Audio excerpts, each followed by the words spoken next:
देश में गलगोटिया यूनिवर्सिटी को लेकर जगहंसाई की बात चल ही रही थी कि इस बीच यूजीसी ने एक लिस्ट जारी की है जिसने सभी को चौंका दिया है। इस लिस्ट में 32 फर्जी यूनिवर्सिटीज के नाम हैं। हैरानी की बात है कि इस लिस्ट में सबसे ज्यादा यूनिवर्सिटीज दिल्ली और उत्तर प्रदेश में हैं, जहां बीजेपी की सरकार है।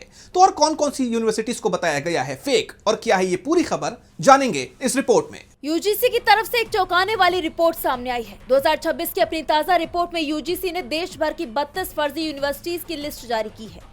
ये खुलासा न सिर्फ छात्रों के भविष्य पर मंडराते खतरे को दिखाता है, बल्कि सरकार के दावों की भी पोल खोलता है। इस लिस्ट में सबसे चौंकाने वाला नाम देश की राजधानी दिल्ली का है। दिल्ली 13 फर्जी संस्थानों के साथ इस लिस्ट में सबसे ऊपर है। यहाँ all India institute of public and physical health science और यूनाइटेड नेशंस यूनिवर्सिटीज जैसे भारी भरकम नाम वाले संस्थान बिना किसी मान्यता के डिग्री बांट रही हैं। इसके अलावा आध्यात्मिक विश्वविद्यालय रिठाला और कमर्शियल यूनिवर्सिटी लिमिटेड जैसे नाम भी इस लिस्ट में शामिल है। टॉप 5 राज्यों की बात करें तो दिल्ली में 13, उत्तर प्रदेश में 4, महाराष्ट्र में 2, पश्चिम बंगाल में 2 और आंध्र प्रदेश में 2 फर्जी यूनिवर्सिटी हैं। दिल्ली के बाद यूपी दूसरे नंबर पर है। यहाँ 4 संस्थानों को अवैध पाया गया है, जिनमें प्रयाग का गांधी हिंदी विद्यापीठ और नोएडा स्थित महामाया टेक्निकल यूनिवर्सिटी प्रमुख है। विपक्ष सहित जनता ने इस मुद्दे पर सरकार को घेरना शुरू कर दिया है।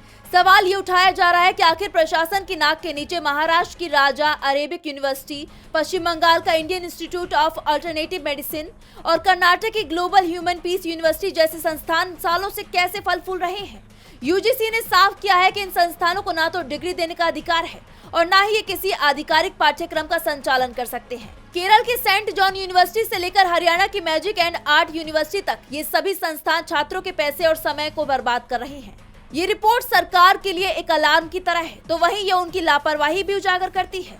अब देखना होगा कि इस लिस्ट के जारी होने के बाद इन संस्थानों पर कोई कार्रवाई होती है या नहीं।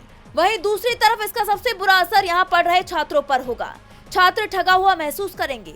ऐसे हालात से निपटने के लिए सरकार क्या एक्शन लेती है, ये देखना होगा। डीबी लाइव की रिपोर्ट।